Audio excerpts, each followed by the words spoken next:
several people online. This is actually a pretty important session, so we're going to go ahead and start. What time is it? Yeah, it's 11:04. We're going to start. Anyone trickles in, you can catch up. All right, so the board says Marketshare. I didn't give you a definition as a noun. A portion of my control by a particular company or product. Right. Person. Understanding the business of your real estate business. This is a session I created in the later months of last year. I got the idea because Jason Butler of Orange Coast Title presented me with an opportunity to get a look at this software. This look that you're seeing is actually kind of like a screenshot, and most of the slides today will be screenshots from the Live Maps software. Live Maps is a pretty phenomenal software that allows agents to take a deeper delve, a deeper look into their market areas, communities they want to farm, and what I'm going to show you is how using Live Maps you can, come on in. Morning. Good morning. I'm going to show you how using Live Maps from Orange Coast Title or a software equivalent, you can take a look at a market area, determine the total inventory, the total turnover, which is extremely relevant to what we're talking about today. Yeah. And then from that, make a determination, go or no go on in terms of spending marketing dollars in that community. You can see that if you're, and you'll see as we go into this, as you're spending money, let's say you pick a farm. Does anyone have a farm area that you work here? That I like to market to, yeah. Okay, so you have a farm area, which is a community, a designated neighborhood or community Right, subdivision. Right. Could be anywhere from 150 to 350 homes is what I recommend. Some people try to farm large areas. I don't recommend that. That's a whole nother session I do on farming, the expert way, and I teach that course. Maybe I'll do that one in a couple of weeks as well. But what we're talking about today is being able to conduct analysis on a market, whether it's even a micro market like a neighborhood, and make a determination as to whether or not it's worthwhile for you to spend your marketing dollars and allocate budget resources and other resources to develop that territory. So with that theme in mind, let's get started. So what you're looking at is the greater SAC area, and all the different colors you see in the bordered areas, those are market areas or neighborhoods. Some of them are small, some of them are large in terms of inventory or number of homes, but they're all residential. So these are the residential areas, and Live Maps breaks down each one and gives you basically market data on each of these individual territories. So we're talking about market share calculation. Now, when I say analysis, that's what I'm referring to. We're talking about calculation. So a company's market share, and this is important. Hey Lynette, come on in. So this is very important in terms of the calculation of market share and how it's done. A company's market share is its sales measured as a percentage of an industry's total revenues. Think about that. That is the definition or the calculation for market share. A company's market share is its sales, total sales, typically annually, measured as a percentage of the industry's total revenue. So let's jump out of real estate for a second. Let's say we're talking about cell phones. There we go. Cell phones. So name some companies that are in the cell phone business. Samsung. Apple. Anyone else? Who? Huawei, right? Yeah. Is that how you pronounce it? Huawei. Yeah, I look at it and So the total cell phone market, and I'm not purporting to be an expert in cell phone market, so I can't tell you what the size of that market is. But if you take the size of that market annually, let's say it's $50 billion. I have no idea. I'm just throwing a number out there. If that's the size of the market, that's the tail end of that sentence. Percentage of the industry's Total revenue, so that's the industry revenue. So the cell phone industry revenue, just hypothetically, let's say it's $50 billion annually. If I'm Apple, I want to determine what kind of market share I can get, or I already have, and how I can improve upon that in the general market. So if I'm Apple and my cell phone sales, I know they sell a lot of other stuff, but just strictly talking cell phones, if the market is 50 billion a year and my sales as a company in cell phone is 20 billion, what percentage of the market do I control? Less than that. Less than half. Half would be 25. So we won't, I mean, you don't have to do the math. I suggest for this session you guys break out calculators because we're going to be doing a lot of it. But you would determine that by determining what percentage 20 is of 50. So that's 20 divided, you can do 20 divided by 50. That's the simplest way to do that. And that gives Apple, there in our hypothetical, I want to make clear for the recording and for posterity, I'm not quoting numbers here. I'm just throwing out hypotheticals so I understand how to calculate. What is it? Said 20% of 50. $20 billion of 50 billion total. So what percentage is 20 billion of 50 billion? Just take 20 and divide it by 50. What do you got? 40%? 40%. It's 40%. So if I'm Apple, I know I have 40% of the market. If the market is 50 billion and my annual sales are 20 billion, my market share as a cell phone company or seller or reseller or whatever is 40%. Again, these are extreme numbers. I doubt their market share is that high, though it could be, I have no idea. And I don't know if the market's 50 billion, I don't know if Apple's sales are 20 billion. I'm just throwing out hypothetical numbers, but you see how the calculation is done. And what you're about to do today is apply that to your real estate business.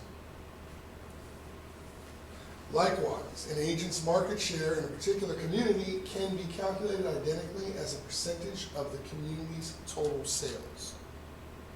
Does that make sense? Let me break that down. So just like in the Apple, the cell phone scenario, total sales in the market can be measured in units. So let's say in a particular market, the annual turnover, annual sales is 120 units. 120 homes in this designated market territory or area will sell in a given year.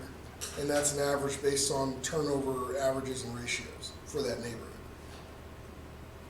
So if you work that neighborhood and you sell 10 units, or let's make it even, let's say 12 units in a year in that neighborhood, that means you list or represent buyers, you sell 12 homes in that neighborhood or in that market, designated market territory in a year. What is your market share of the available market? With 150 homes? 120 was the total turnover. You got 10%. 10%. So let me ask a question. Yeah. Suppose you were the agent just starting this farm and you hadn't sold any in that area. Would you just look at how many other people had sold What and you then want figure to? out how much is available? Yeah, and we're going to get into that. That's Okay. a great question. So, and I'll give you a little preview of that right now. What you want to do in that scenario is you want to understand. You have no activity, you haven't been active in this market whatsoever. Just mailing, What just you sitting want to on- understand before you start spending your money and throwing mail out there and stuff and mailers and building marketing pieces, you want to understand what the total market is. So that's inventory. How many homes are in this market? And then of that inventory, typically in an annual scenario, how many of those homes sell? Michael, how many of those homes sell? So that's the turnover. So let's keep the numbers real round. Let's say it's 100 available homes, and of the 100 available homes in the inventory, or let's make these more realistic to a community. Let's say 1,000. Total inventory in a community is 1,000 homes, and total inventory turnover says that 250 homes will sell in a year in that designated marketplace. So the inventory is 1,000. Turnover ratio is such that 250 homes will sell in that market in a given year. You haven't started anything or done anything in there yet. You want to understand a couple of things. You want to make some key assumptions. One, that you can probably think about a 1 to 3% capture rate in terms of market share, your market capture. Go into it thinking 1 to 3% is reasonable and realistic if you apply your allocate your resources, budgetary and otherwise, to attacking this neighborhood. You can expect typically a 1 to 3% capture if you do it diligently and do it right. I hate to be so disruptive, but I'm looking at this and I'm looking at where on Orange Coast, I set this up, there's like 81 records altogether. The occupancy rate is 73%. The turnover rate is 9.88%, roughly 10%. So it'll be 10% of the 81, I guess, which would only be Exactly. 8 homes sold. So that's not a 1% or 3%. No, I'm talking about your ability to capture. Okay. So that 1 to 3% of the market. But then what you do is you look, well, if only 8 homes, Sold. then is it worth it for me to spend $200 a month to capture? Because you look at it in terms of annual sales. So if a market's going to garner you 5 units in a year, and that's if you apply yourself and push for a 1 to 3% scenario or capture. Is 5 homes enough? So how do you justify that? We're going to get into that, and you're asking great questions. You're a little bit ahead of us, but that's okay. Sorry. No, you're good, because this is a good preview.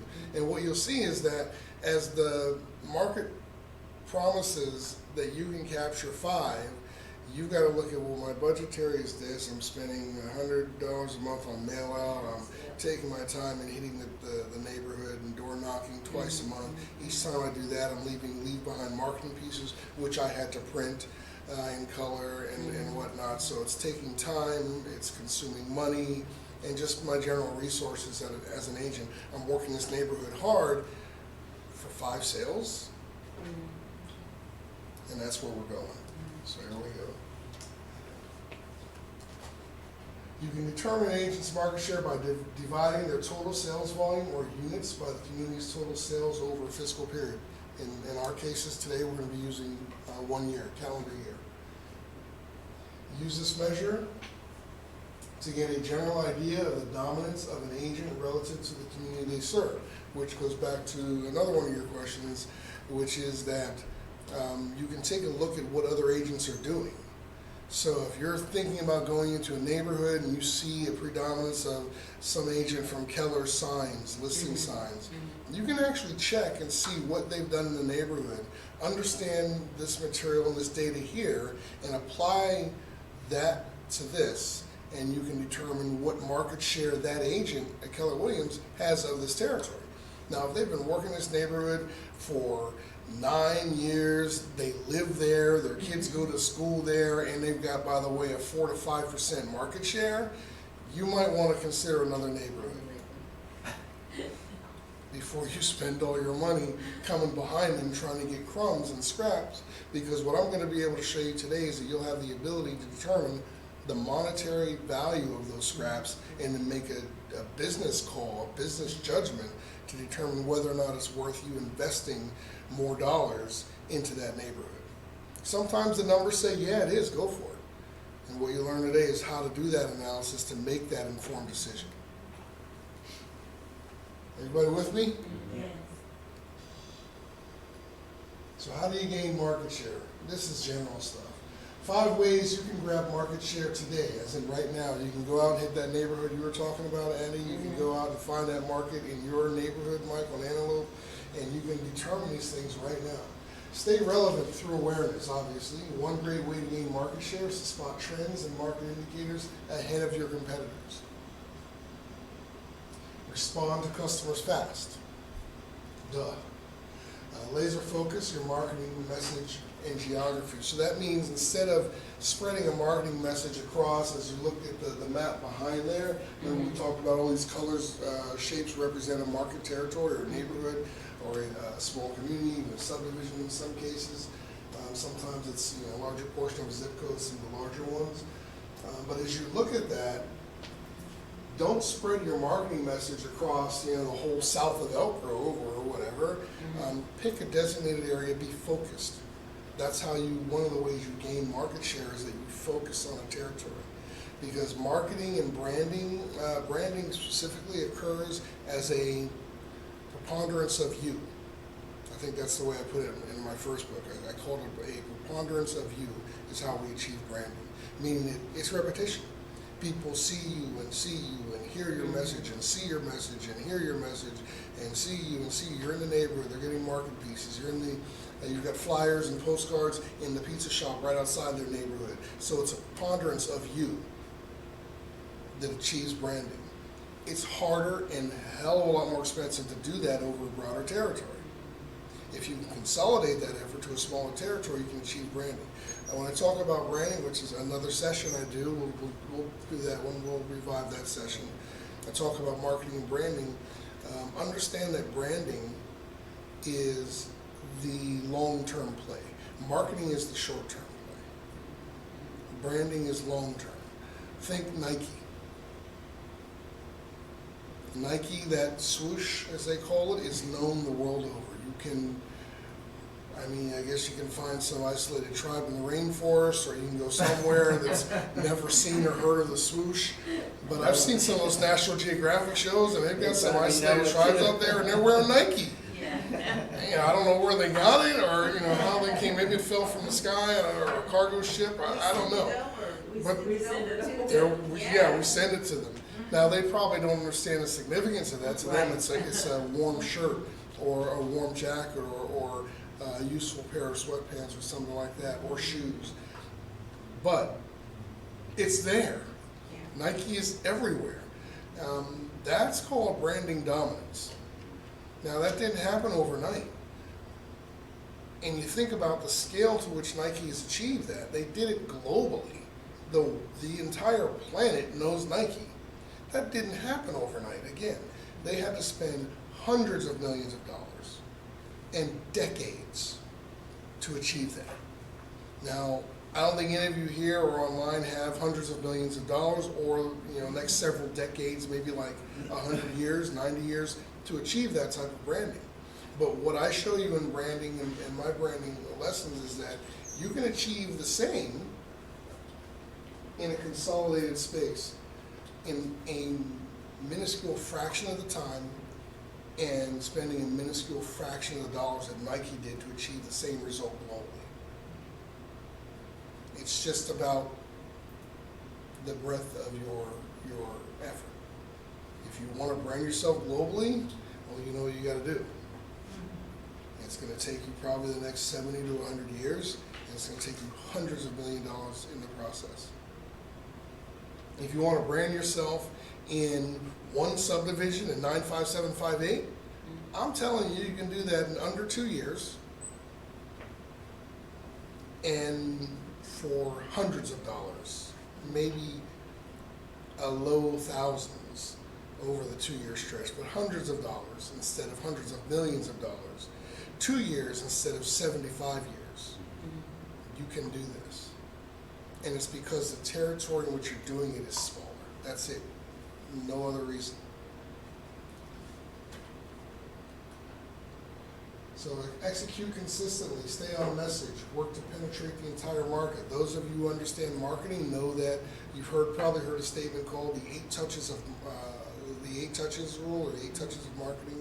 And that's to say that statistics tell us that it takes the human mind on average 8 touches or 8 times to hear a message before it resonates.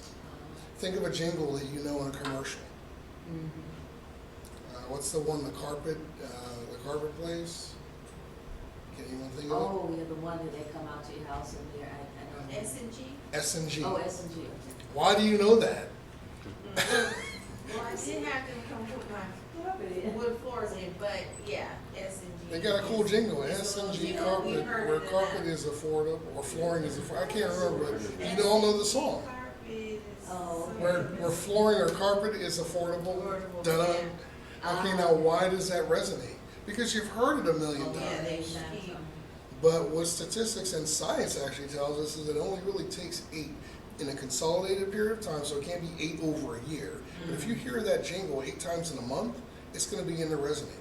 You won't know why. It's more subconscious than conscious. But what you'll know is that As you're walking across the carpet, you'll think, SG, you start singing a jingle. It's just, it's mind share. And again, in my first book, I called it mind share. So what we look to achieve in real estate or in sales in general is we want to get mind share of the consumer so that when they think of real estate, they think of us. SNG, when you think of flooring or carpet, they want you to think of them. How do they do that? Marketing and branding, 8 touches. Farming's the same way, that's why I say 2 touches per month minimum. So those touches could be one time you might send them a card, or another time you might do door knocking, but it's still 2. One time you might develop your farm files and you get phone numbers. One time might be a call. There might be a leave behind where you don't door knock, but you leave a piece there. As long as you're touching a minimum of 2 times per month, you can achieve the branding that we're talking about today and gain the market share that we're talking about in any given community. So it's a formula. This isn't rocket science, but it is science. And anyone who doubts that, I don't care who you are, what kind of guru you are, I've been doing this for 30 years, I can stand toe to toe with anybody. And I will tell you that this is doable, possible, and this is how you do it. It is science. Some people say, oh, it's not science, it's sales. Well, sales is science because we're talking about many components of science. How you relate to the human mind, the other people you're dealing with. How do you win business? You win mind share. That's car's messed up. We're getting way off topics. Just looked out the window and saw his car getting towed by. All right, stay with me. I'll keep it together. Branding and marketing, kind of what I was just talking about. Huh? 2 very distinctly different exercises. Branding achieved over the long term through consistent messaging, optimally designed to develop mind share via associative recognition. All that means is that we're talking about, again, a preponderance of you, a consistent message, multiple touches per month. Marketing, on the other hand, is different. Some people conflate the two, and they're not to be conflated. Marketing promotional strategies tailored for short to mid-term gains, supporting long-term objectives. Ideally, efforts executed to acquire market share. It's all about market share, and that's why this is such an important lesson on market share today. But what you see there, the key part in marketing is there's a couple. One that is they're short to mid-term gain, advertisements, think ads, commercials. But at the same time, they support long-term objectives. Commercials, they're short, it's a 30-second or 15-second spot, and it's for a short thing like a call to action, like call us today, we're having a sale, but they also serve the long term. Because if S&G Carpet, to use them as an example, if they release commercials, and in their commercials they're advertising a sale, come into the store right now, we're having a 15% off or 1 free room, whatever it is. At the same time, that commercial serves their long-term branding objective, doesn't it? At the same time. So marketing serves the short term, but it also serves the long-term objectives.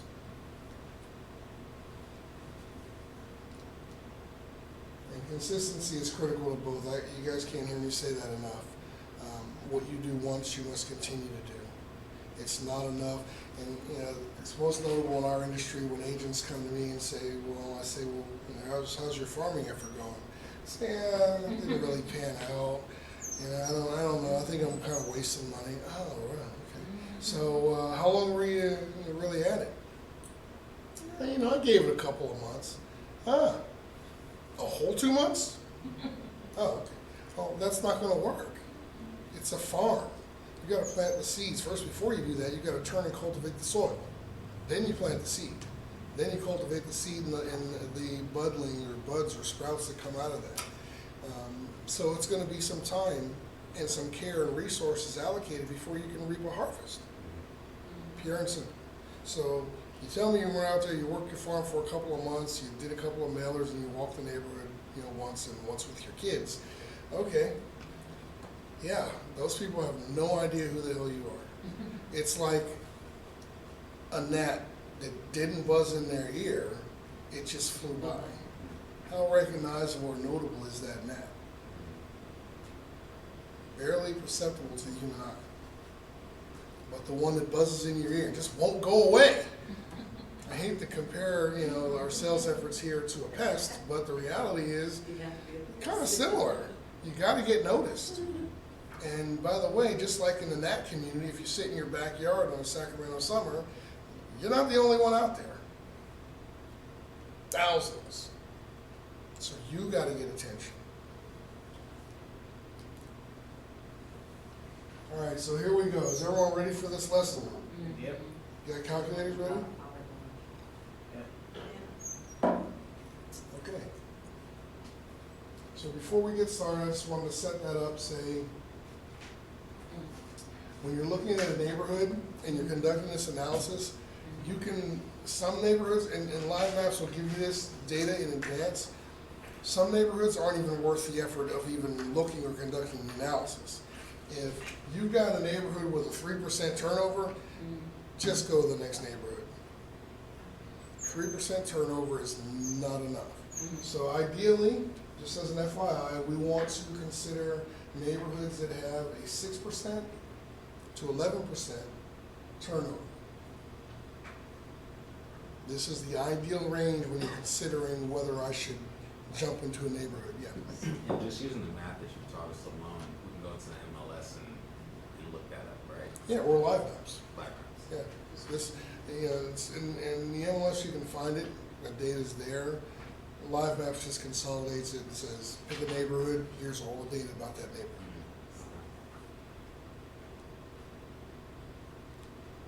So if you look at this screen, this is actually a good screenshot. Sunridge, Anatolia, so it's basically the Anatolia community there. That's Rancho, whatever? Yeah, Yeah. and what you see is number of properties, 1,870, is that 6? Can't really see that well, but close. 1876, so that's the total inventory. There are 1,876 homes in this area, whether they're for sale or not, they're sitting there. That's the total inventory in this community. Owner occupancy is at 74.44%. Not to be too technical, let's just call that 75%. Write these numbers down because this is the math you're going to be doing. Turnover ratio is 10.17. So you said 1870 homes? Let's call it, I think it's You said 1876. 1876, yeah. Let's call it 1876. It may be 8, but well, what difference does it make? Let's call it 76. 1876. That's the total inventory. 75%. If it's 7, let's now since let's do the actual number. 74.44% is the owner occupancy level. Anyone want to tell me what that means, owner occupancy? People that own the properties Right. So the others are there. Renters. renters. Right.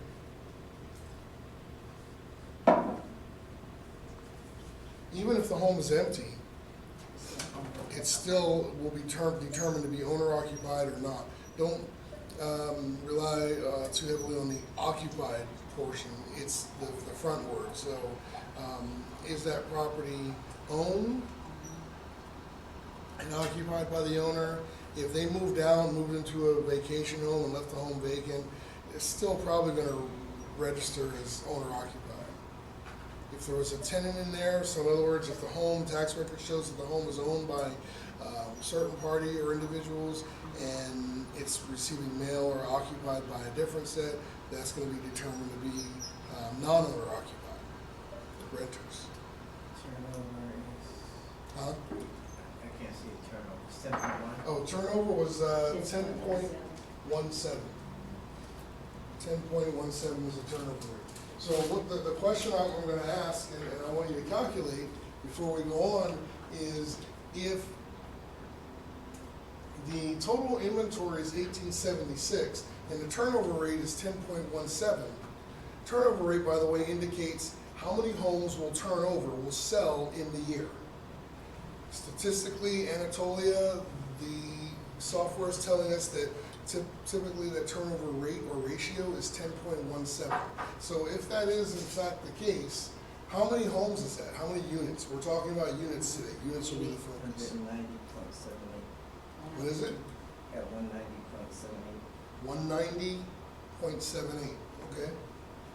I don't have my calculator out, I'll take your word for that. Can anyone concur his math or confirm his math? I'm redoing because I had for 10%, so I was at 187. Should I tell you, does anyone, Michael, why don't you tell them how you calculated that?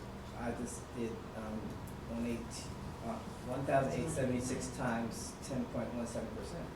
There you go, So 190 homes. yeah.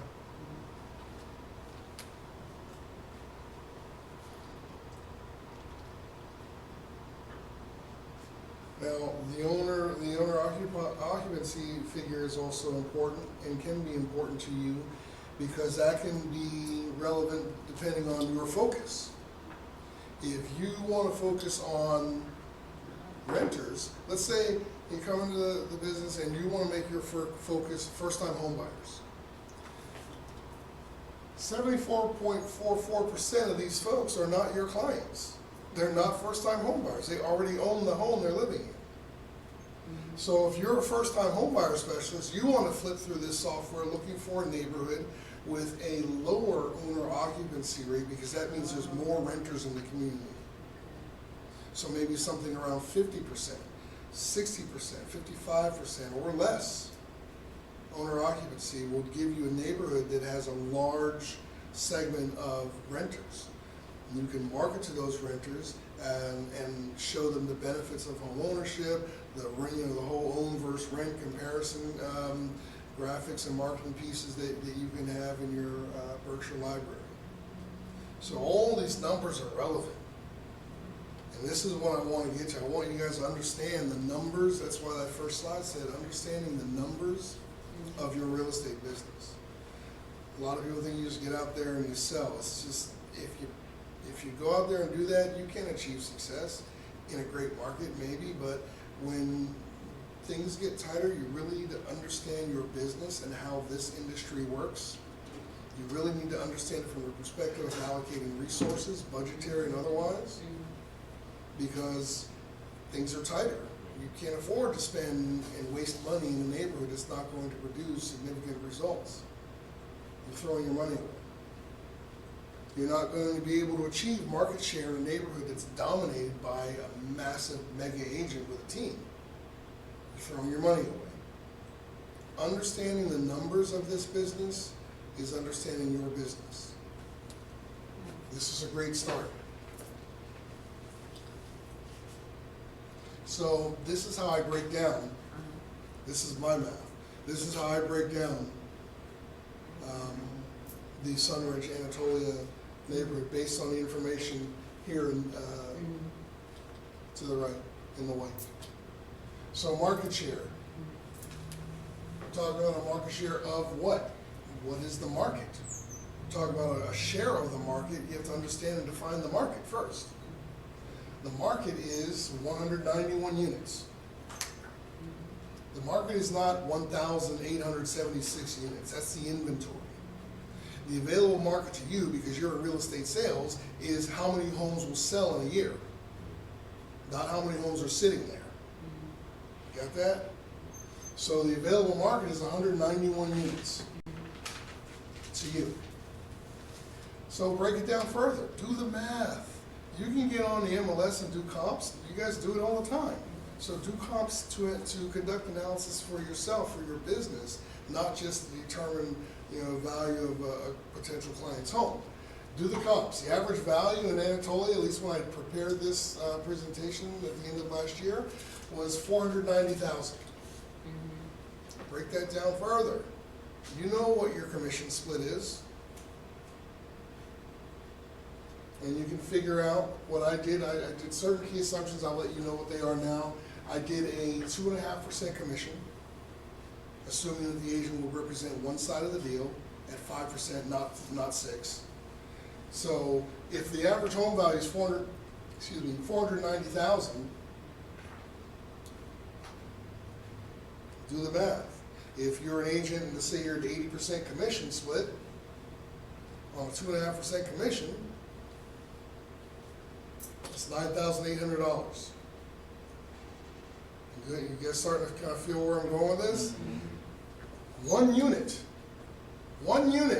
is worth $9,800 to you, or whatever it's worth to you. Do your own math based on your commission split. I recommend you use 2.5% because that's what you're going to get more predominantly than the full 3%. So be realistic in your calculation and the numbers that you're factoring into it. So one unit's worth $9,800. So now the market. If you capture 5% of the market, if you gain a 5% market share, that's 10 units. How do I know that? Because I did 5% of 190. 5% of 190 or 191, and I use round numbers to try to keep it logical, but that's roughly 10 units. Anyone want to check my math? What's 5% of 190?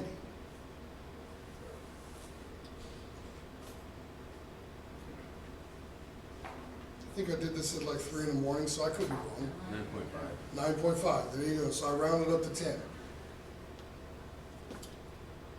So that means if you capture a 5% market share in this market, that's good for 10 units. That means you will be responsible for selling 10 of the turned units in that neighborhood in a year. You close those 10 units in a year, that means Anatolia Sunridge or Sunridge Anatolia is worth $98,000 to you personally. That's revenue. So what do you spend in Sunridge Anatolia farming that area to achieve $98,000 in a year? You're starting to see how you can come at this, and you're coming at your business from a business perspective. I'm a businessman. This is what I do. And I'll show you that at the end. You can't just have your license and go out there haphazardly and try to get business. You need to understand what the hell you're doing out there, why you're doing it, whether it's worth doing in certain areas.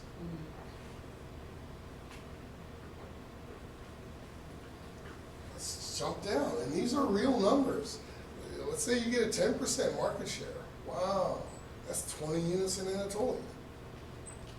People will be seeing a whole lot of you if you were selling 20 units. Now, it doesn't sound like a lot, 20 units of the 191. Remember, that's not the inventory. That means that in a year, 191 homes in that neighborhood are going to sell. Ownership will change, 191 for 191 of those units in a year. So 20 of those units may not sound significant, but that's a 10% market share. You've captured 10% of the Anatolia market. What is that worth to you fiscally?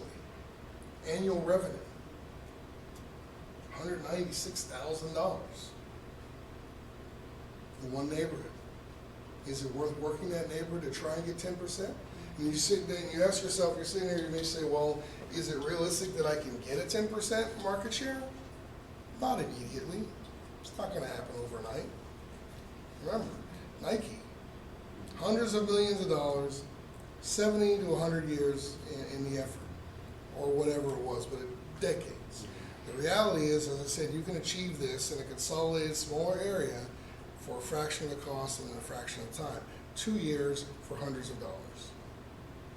So that 191 units, is that just, okay, maybe that's just this year. How about next year?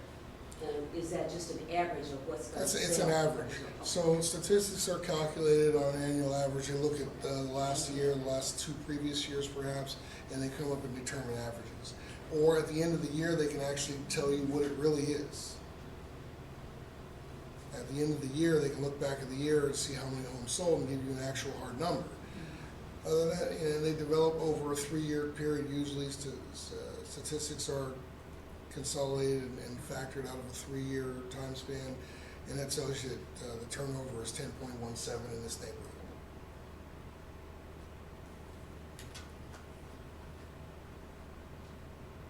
And by the way, for those of you wanting to specialize in first-time buyers, there's 48 homes in there that are non-owner occupied. So you can make the determination, if this is my marketing message and these are the people but first of all, you go to title, who's going to help you select your farm. You can say, I want Sunridge Anatolia, but I only want non-owner occupieds. That list is only gonna be 48 homes long. How much money do you really wanna spend in Sunridge Anatolia going after first-time buyers if you only have 48 homes you can market to? You don't wanna spend too much. I'm not saying it's not worth doing, but be mindful of the numbers. It may be worth doing, it's not worth doing for this much money, but if you can spend this much, it might be worth it. That's what all this is about, making determinations. 25% market share, man, you're making almost $500,000 from one neighborhood. So I'm gonna go through a series of neighborhoods just to give you ideas of size and scale and really the concept that this can be applied to any neighborhood regardless of size. Bighorn, Bruceville, we've come back to Elk Grove, Laguna Creek area. 1,150 properties is the inventory. 73.83% is the owner occupancy. A few more renters there than in Anatolia. Turnover rate, 4.52%. Man, that's low. Remember, our optimal range is 6 to 11%, right? So at 4.5%, you might want to farm a different area. But I'm going to give you another scenario, another option, as we go into this neighborhood. So look at the difference, and remember the previous Sunridge slides. 52 homes. That's all that's going to sell in a year. So inventory at Anatolia was 1876. The available market dictated by the turnover ratio was 191 homes. And there's 191 units you're going to sell in a year. Similarly, in Elk Grove, it's 1,150 homes, total inventory. But because of the low turnover, only 52 homes in that neighborhood or that area are going to sell in the whole year. So how much money are you willing to spend to push? And look how much look at the size differential. In Anatolia, we could get a 5% market share and earn $98,000.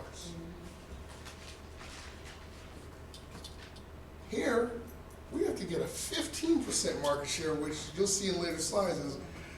That's really, let's just say it's difficult. Just to get $64,000. Fewer homes are going to sell in a year. Property values are lower. Remember, Anatolia was $490. This is only $400. Average net commission is $8,000, and Anatolia was $9,800. So it's $1,800 less per unit you're going to earn, and you got to sell a hell of a lot more of them to make half the money. Now, as a business person, what kind of determination would you make about this neighborhood? For me, I would probably look at spending a little money on the 243 non-owner. For me personally, I don't know. Yeah, that's a good determination. You could say this is a neighborhood worth working for first-time buyers. And what you can also look at and say is, okay, well, that's really not worth farming if that's going to be my exclusive farm. But farms can be collected like playing cards. So let's say you sell you put a little bit of money into this neighborhood, you sell maybe 4 units in a year, and you put money in this one, you sell 6 over here, 3 units in this neighborhood. So you can add it up because it's for the totality of it all. So you're going to accrue annual units and understand the dollar value of those units to you. And you can do so in a collective environment.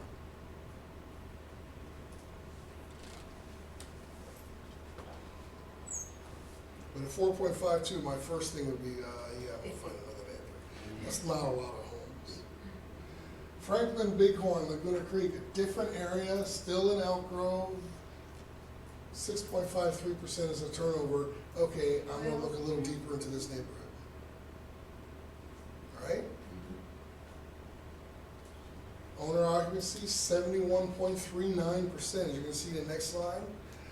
Yeah, that's a decent percentage of non-owner occupies if that's my thing.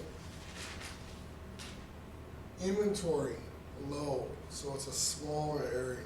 The other two neighborhoods we looked at, 1,150 total inventory, 1,876. This one, it's under 1,000. So how does that translate to us or for us? 6 Well, there it is. Property values are even lower, 390. On average, a unit's going to net you $7,800, if that's your commission number. So again, we're at high numbers. The first line is 15%, because it's not even worth looking at a 3 to 5% market capture, because that's nothing. This is showing you that, hey, really to make it even worth it, make a dent revenue-wise, fiscally, I gotta capture at least 12 to 15% of the market. That ain't easy.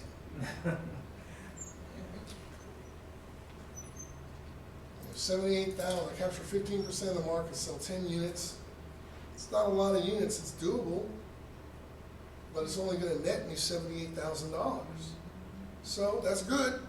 That's not nothing, but how much am I willing to spend? How much resources am I willing to allocate to get 78 grand? If I gotta spend half that to make, if I gotta spend, $40,000 to make the 78, it's really not worth it. But look at the non-owner occupied. And again, you can collect neighborhoods for that purpose as well. So if you're a first-time home buyer specialist, you can collect neighborhoods and have 284 here to market to, 243 in the other Elk Grove neighborhood. Start to get a little worth it on that side of it all, right? Everybody kind of following where this is going? Yeah. And this is so easily done. It's just a little bit of math. But you can look at a whole swatch of neighborhoods and make determinations onto how to allocate the resources. I think I got lost on that map, how you got that, those numbers on the side over there. It tells The you numbers on the what they side come from the software. own. The software is called Live Maps or So Live I Map. wrote that down. It's, So livemaps.com. No, you get it from Orange Coast Title. It's a proprietary software that they make available to you. There's no cost, or at least I don't think there is. Probably not. I But have you just started- contact your Orange Coast Title rep and they can set you up with the software. Oh, Once you have the software, it'll spit out these numbers. What we're covering here today is, what do you do with those numbers? You can look at them. Oh, that's interesting. Or you can apply it to your business to make logical, informed decisions.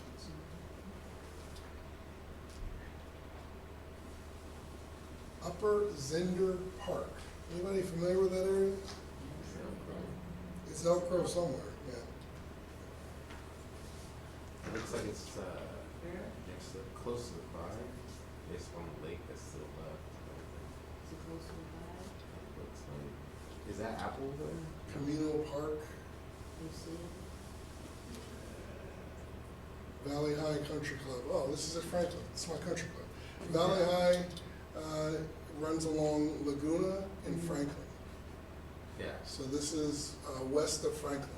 So, yeah. So that's the, So that's Laguna. and that's the Jack in the Box and all that good stuff. So that means this is upward. I'm sorry, Valley High Oh, runs so along. okay, it's in that pocket right before you go over the overpass, to I-5. So if you're traveling, west, Right. it will be on the left side. Yeah, so that should Look be down in Apple. there and you see that park and then those homes. And Lynette, you spent lots of time at Valley High. Yes.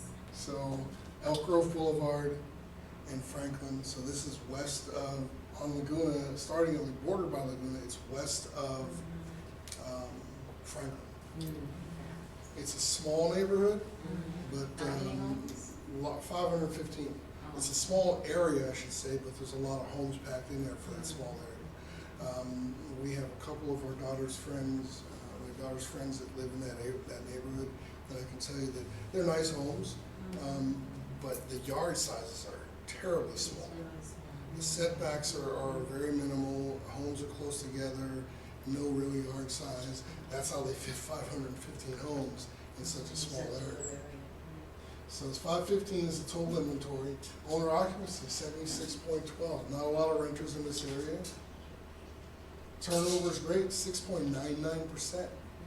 And that's because they're kind of like starter homes with no yard. People want to elevate to a yard. They live there for a while, they're like, man, we need a yard. This sucks. So they move. High turnover, 6.99%. That's nicely within that range, optimal range of 6 to 11%.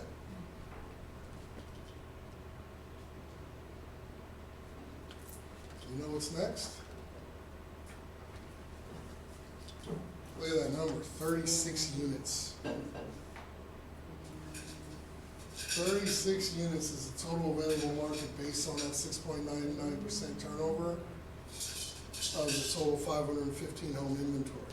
Now, what I want to show you, the reason I put this one in here with such a low number is, don't just be turned off by the neighborhood because that number is low.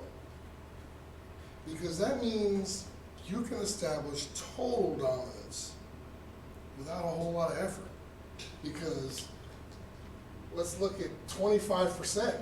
25% of the market, that's only 9 homes. You got agents that typically, sell from 20 to 50 homes in a year. 9 homes gets you 25% of this little market. So if that's your listing sign, your yard sign's up all over the place. Whatever it amounts to, the reality is, the benefit is you're branding yourself. And believe me, the only people that drive through that neighborhood aren't the people that live there. Because I can't remember what the name of the road is, but there's a serious cross to take people across actually from Laguna to Elk Grove. They drive through that neighborhood. So it's a great opportunity to capture a huge part of a small market, a huge share of a smaller market, and establish dominance at name recognition, face recognition, and branding is what we're talking about. So you have that ability. Remember I said Nike, they did it globally, hundreds of millions of dollars, decades to do. If this is the size of your market, you can do that in a year. You only got to sell 9 homes in the market, and that means you control 25% of the market. How easy is that? 35%, 35% of the market is only 13 homes. If you have 35% of any market, I don't care how big it is, people there know who you are. They can't not know who you are. 35% of the market, again, I don't care how small the market is, if you achieve 35% market share, there's no one in that market who doesn't know who you are. No one. Which just gives you, this can, once you start to achieve a certain benchmark or threshold of market share and market capture, it's like a tipping point. It starts to increase exponentially. Once Nike had 40% of the market or 30% of the market, it wasn't that difficult for them to go from 30 to 45. Once they had 45% of the market, 60 was right around the corner. Because it perpetuates, it just keeps going. It starts building, it's like a snowball going downhill. It accumulates, and that's what you can do. So if you have the ability to get 20% of this market, that's going to capitulate and snowball, and you're just going to keep running with that, and it's going to keep growing. 20 is going to get you to 35 in an instant. 35 is going to get you to 50% of the market in no time from there at all.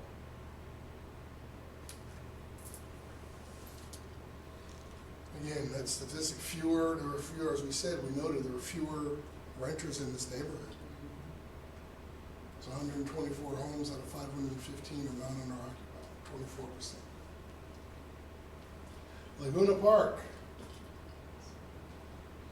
another decent turnover. When you're going to learn as you're looking at cities, let's say we're looking in Elk Grove right now, and we're looking at individual neighborhoods or communities or markets in Elk Grove. And you'll see at the end of this presentation, I think I included a slide about Elk Grove exclusively, and you'll see that Elk Grove as a whole has a low turnover. So for the city, the turnover is low. But there are individual pockets within that city, as you can see, that are decently within that 6 to 11% range. So you can start by looking at the city, but I don't recommend you do that, because a lot of times that number may turn you off. It may not reflect individual pockets within that marketplace. You may walk away and say, like, yeah, Elk Grove, we're all Galt, Lodi, yeah. But there are pockets in there that do quite well.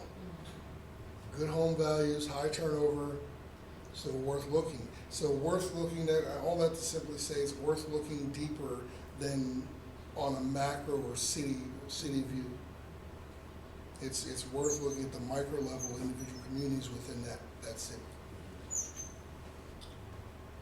So again, a decent turnover rate in this neighborhood in Elk Grove, which as a city has low turnover. This is Laguna running here. I believe that's Franklin. So it's not far from the neighborhood we just did. 42 units. What's the total inventory there? 685. 685 is the total inventory. Turnover rate 6.13%, as we noted. Average home value 355,000. Average net income per unit is going to net you $7,100. You can do simple math. If you sell 2 homes, it's 14.2. 15% of the market, or 6 units, another opportunity for very little achievement to capture a large portion of the available market. 25% of this market is only 11 units. 25%. I didn't want to get ahead of myself because I kind of put everything into perspective toward the end of the presentation, but I will tell you now in advance that 3 to 5% is decent for a company over a larger territory. As an agent, it depends on the territory, depends on the resources you allocate, but you should go into this thinking about 3%. So when I throw numbers up there like 15%, the average is on a larger scale like Anatolia, 3%, it's a good market capture. If you capture 3% of the Anatolia market, you're doing good things. You've done your job well, you're doing it well, you want to continue to improve upon that. But the reality is you have an opportunity in a smaller market like this to get not 3%, but 15, 20, 25% of the available market. That's huge. And I told you that so that you can put it into perspective. You think, because I'm throwing all these numbers, you're thinking 15%, okay. No, 3% is normal as an expectation. That's realistic as an expectation. 15% is not. So if you have an opportunity to go in and get 15% of a smaller market, hopefully that puts into perspective for you just how significant that can be. 28% non-owner occupied, a lot of renters there. That's 192 homes. You don't have to be a first-time home buyer specialist, but if you want to start a campaign in an area or a couple of areas, that will give you some idea of how many people or how deep the market is in that regard for that messaging, for that campaign. Elk Grove as a whole. Okay, so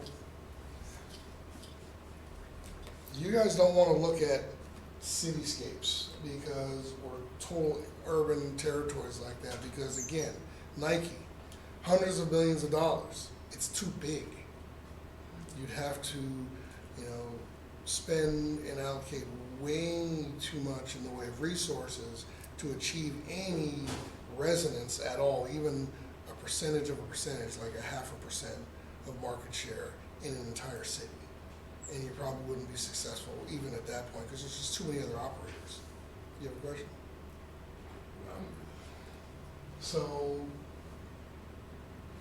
But I wanted to show you what, like a broker, as a team leader, myself, my wife, Robert, what we're looking at is cities. So we're looking at Elk Grove, then we're looking at Galt, we're looking at Lathrop, we're looking at Sacramento, we're looking at West Sac, Roseville, Rockland, Lincoln. We're looking at these territories to determine what is the inventory, what is the available market based on the turnover statistics or analysis, and what is the market share reasonably that we can hope to achieve in that territory, and fiscally, what is that worth? You guys make the big bucks, you make the commission. You make a percentage of your commission, that's the split. So let's take a look at that. So I want to start with this one. 5% to 7% market share in a municipal scale market is considered very good for a U.S. small business. We're not talking Nike, we're talking about, the average American small business. 5 to 7% is a reasonable goal to set. And if you achieve 7% or 6%, you're doing very well. Very well. Think small businesses like, who lives in Elk Grove? I lived there like my whole life. Oh, okay. All right, and I do, and I have a pool. And I know with my swimming pool, there are basically two good providers. One is Leslie's Pools on Laguna. Yeah. There you go. Okay, so these two small business owners, you think they're considering how much market share? They're looking at the market. They're looking at how many homes in Elk Grove, 51,300 total inventory. Then they're looking at how many homes have a pool. That's their available market. Then they're thinking, okay, how much market share can we capture of the available homes in Elk Grove where people have a swimming pool? That's what business owners do. And if there's areas where it's a whole neighborhood, let's say there's 515 homes in a neighborhood and there's 3 swimming pools, and they're allocating resources and sending postcards to all 515 homes, there's only 3 homes in that neighborhood that have a swimming pool, they're wasting their damn money. Right? But if they look at this and conduct analysis and see, okay, there's a smaller market, 313 homes, and of those 313 homes, 260 of them have swimming pools. That's a neighborhood they want to hit, right? There's revenue there, there's potential there, there's market to be captured there. Everybody does this. If you're a smart business owner or business person, this is what you do. It makes no sense not to. So let's look at this how I look at this. I'm looking at Elk Grove, I'm thinking, okay, 51,300 homes is the total inventory in Elk Grove. Owner occupancy, 78.57%, but look at that turnover rate. And I say it's low, 5.33% is low. It's not the lowest, but it's low. In all of Elk Grove? In all of Elk Grove, that's the turnover rate. That means that in a year, 2,734 homes will sell in Elk Grove. As a real estate agent, you're thinking, holy crap, 2,700 homes? That's a decent market. But again, like I said, it's over a much larger territory. And you've got how many operators, other agents in Elk Grove trying to achieve the same result? Thousands. So can you scale that down to sections of Elk Grove? Yeah, that's what we just did. Scaled it down in individual neighborhoods. That's what we've been doing. So you scale it down, and what we saw, we learned was that even though Elk Grove as a whole has a low turnover rate of 5.3, there are pockets within Elk Grove, some of these colored sections here, where the turnover is higher, 6.3%, 6.5%. I don't think we saw any 7s in Elk Grove, but between 6 and 7. Yeah, I'm sure that 95757 market between Bruceville and Franklin is boxed in, so you got Laguna West, Elk Grove Boulevard, Franklin, White Rock, Bruceville, yeah. 957, and then across that, towards Billy. But those 2 pockets, that whole 95757, Right. that should show as a high turnover pocket. Yeah, and one of the things supporting the turnover there is that they're still building over there. Yeah. It's, So when they build a new home and then someone buys it and moves in, that skews the turnover number. So areas where I think, wow, that's unusually high compared to the city as a whole. Well, they might be building whole communities over there. Right. They open up phase one is, 49 homes, and they sell out the phase. That's gonna skew the turnover. It's gonna make it look really good. Right, so over there by Elk Grove Auto Mall, Yeah, behind there, Oh, along the freeway. They're all built- still going back building more. towards It's beautiful. Business and- Yeah, so that, good point. So as I said, let's be realistic. So the average home value in Elk Grove as a whole is $439,000. Now, we're not talking about your commission, we're talking about the company dollar split, which is considerably smaller than your commission. So Elk Grove, on average, is worth about $2,195 to the broker. So that's the broker's revenue, so they're looking at, let's say they go for a 3% market share. Just 3% market share of Elk Grove. Doesn't sound like a lot in terms of percentage, but that's a decent market share of an entire city, especially in the real estate game, when there's so many other brokers and operators in the game. So 3%, it's only 82 units, extremely doable. I mean, look at Robert here. yeah, that's just because. He's got 400 agents in the building. Yeah. 400 agents in the building. You don't think 400 agents, even given the 80-20 rule, where only 20% of your agents are actually active, the other 80% aren't really active? Anyone know the 80-20 rule? Yeah. 20% is productive, the other 80 is not. Even more specific than that, 80% of your revenue as a business in a year will come from 20% of your sales force. The other 20% of your revenue comes from the 80%. So as a broker or building a sales team, you want to try and accumulate 20%ers, right? You want to try to break the 80-20 rule. Something I've been trying to do since probably 2005, unsuccessfully. It can't be done. It's a science. I don't know what the hell it is. It's some type of alien science, but it cannot be done. You cannot do it. Right now, we've got about, it's just real business. So I'll give you the numbers. We've got about 50 agents on our team, my wife and I. Of that 50, true to the 80-20 rule, to the T, we have 10 producing agents, 10 consistently producing agents. That's the 80-20 rule to the T, because if we had 100, it'd be 20. We have 50, it's exactly 10. It's baffling, but it can't be broken. It can't. I've tried as a team leader in sales for a number of years as a coach and a trainer and consultant to other brokers. I've tried for years. It can't be done. I've never witnessed anyone in any sales, I don't care if it's Kirby vacuum cleaners, I've never witnessed anybody who's broken the 80-20 rule. So we just calculate all of our stuff based on it because we know it's a hard fact. So given the 80-20 rule, even then, like I said, let's use Robert as an example because we're in this building. 400 agents under Robert as a broker.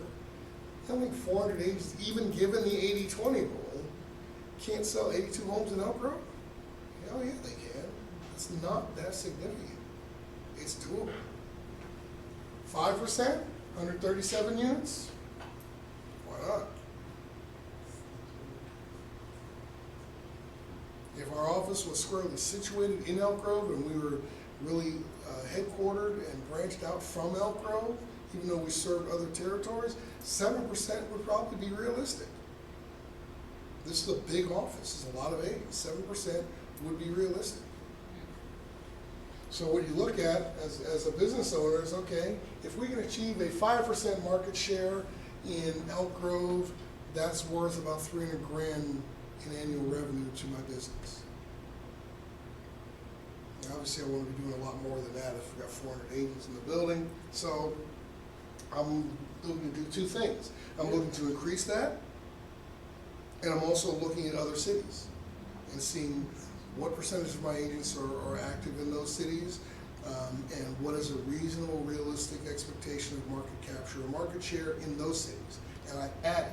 So 300 here, 150 there, 700,000 there, and I'm starting to add up my total annual revenue. And by the way, if I'm considering an advertising and marketing budget, I'm looking at the cities with the higher prospect for revenue, and I'm gonna spend and concentrate more, allocate more marketing resources and budgetary resources in those areas. So I'm going to allocate resources accordingly. Why would I spend more money in the place that's gonna net me $150,000 than I do in the place that's gonna net me $600,000? That'd be ridiculous.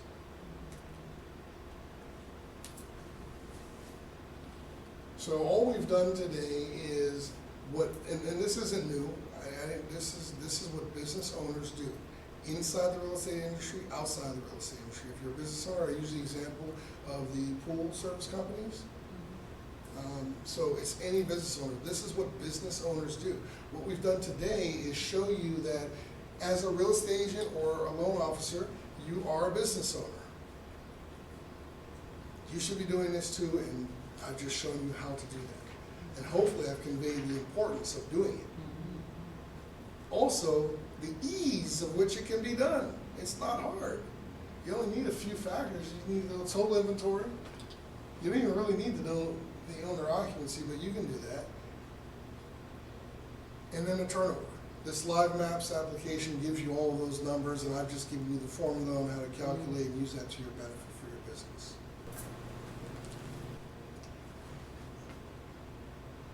So serve the entire market, total market penetration. That's what a business owner thinks about on a city scale, a municipal scale. What you need to think about as agents is how to do that in a neighborhood, in a neighborhood or community scale. Remember, it's a preponderance of you, 2 touches per month. You can achieve market share. You guys can, for like I said, a very minimal fraction of what Nike spent to achieve global branding recognition. You can do that in a neighborhood for a fraction of the cost and an even smaller fraction of the time. You can do that right now is my point. You can pick a neighborhood, get with your title rep, figure out these numbers, determine what neighborhood's worth going after, or 2 or 3 neighborhoods. Because remember, I said you want to collect them. If one neighborhood is good, maybe you live there and you want to work that neighborhood, but the numbers suggest that it's worth it, but I'm only going to get this much out of it. Then you know what you got to do. You got to pick another one, a second, a third, maybe a fourth, so that your total revenue at the end of the year, in comparison to your total budgetary and resource allocation in a year, is worthwhile. This is what business owners do. CBA, anyone know what that is? CBA. CPA. Cost benefit analysis. Oh. So business owners conduct this type of CBA every day. That's all this is. It's a form or a platform for CBA conducting business analysis, cost benefit analysis. That's basically analysis on the benefit of allocation of resources in comparison to the benefit or reward, the return that you're going to get as a result. Cost benefit analysis. So is it worth it for me to spend $2 here? Well, I don't know. If I spend $2 here, I'm going to get $1.50 back. Then my CBA should say hell no. If my CBA determines that $2 spent here is going to get me $14, yeah. If my CBA for this neighborhood says that $2 is going to get me $3, okay, not great. But if I add that to 2 or 3 or 4 more neighborhoods, then I can accumulate and have an accrued total, which is now more impressive and substantial for my business. Make sense? Any questions? So when we reach out to the title rep and ask them to give us the owner occupied information, are they able to let us know how many agents are already farming? You determine that by looking on the MLS or doing agent reports. You can see what agents are busy. So if you look at the homes that sold, if you look at the homes that are listed. So let's say you do an octagon for a neighborhood Mhm. in the MLS. You can pull up all the available homes for sale, all the homes that have sold, all the homes that are pending or were withdrawn or canceled. You just gotta do the legwork. You can look at that and see if there's a dominance or preponderance of one or two or three particular agents Mhm. with regard to the listings, with See, regard to the homes repetition. sold. Yeah. Brokers have the ability to generate a report. So I have the access to generate a report that'll tell me how many homes you sold in that, how many homes you sold, Roberto, and in what area and where. I can generate that report for the purpose of scouting and recruiting agents. You guys, your MLS, you don't have that access, I don't believe. So you kind of have to do the numbers roughly. Just pull up an area and see who's got all the listings. If you keep seeing this one guy or this one woman over and over again, it's like, wow, they're really on top of it. They got this market. If you drive through the market and you see like 7 homes for sale and 3 of them are by one agent, that agent's got a pretty good grip on that neighborhood. So it's just observation, some analysis to get to that point. But you know, unless an agent's got a 10% market share, it's open territory. Most neighborhoods, I would say that. That would be my numbers. If I'm looking at conducting that kind of determination, I would say that unless I see where there's just like one agent or one team that's got like 10 to 12% of this market, then nobody's got it locked up. Unless I see that, I think I consider that territory open. So all we've talked about, that's kind of summarizes it right there. Market share, examine the landscape, plan accordingly, strategically and sensibly, and then execute. That's it. Any final questions? I have a cool question, not necessarily about this, but I don't know how to draw a polygon. Yeah, that's, so in your MLS, you have the map search, and then in there you have the option to do a polygon where you could just use your mouse and Just click on start one going. point, then draw and click and go, and so you can encircle an area, and then it'll give you the search results within those borders. If you need tech support on that, Sir Jordan can definitely help you do that. I have a question. So on this, on the live map, where it says minimum and maximum, you just put a range here of what you want. Minimum and maximum what? And I know it says turnover rate range. Oh, yeah. Yeah, so like, if you don't wanna be bothered with anything under 6, you would start that as your floor. Okay. If you don't want areas that are too high in turnover, then you can put a ceiling on there. So it's just giving you the ability to constrain or filter your search results. Anyone else? Questions? Live Maps is again, it's not the only product that can do this and generate these numbers for you over specific neighborhoods and areas. It's one of the better ones. It's available through Orange Coast Title or OCT. A lot of you guys know the rep that comes through here for OCT, Jason Butler.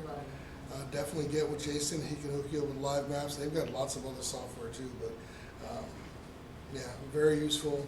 The idea is they want you to use their software and then give them the opportunity to serve you in escrow capacity. But he works hard and gives you a lot of value, so you might want to consider rewarding him with an escrow or 2. But that's where this comes from. Huh? Said Jason Butler, got Yeah, you met him? it. I haven't yet. Okay. Well, if you want to, I can arrange for you to meet. I would love to. He's here at least once a week, but yeah. All right, guys, thank you for coming. Those online, thanks. I've recorded this session and I'll be making it available on the YouTube channel just as soon as we render it and I upload it. Perfect. Thank so you all much. for coming in person. I appreciate it. Very, very helpful. Thank you.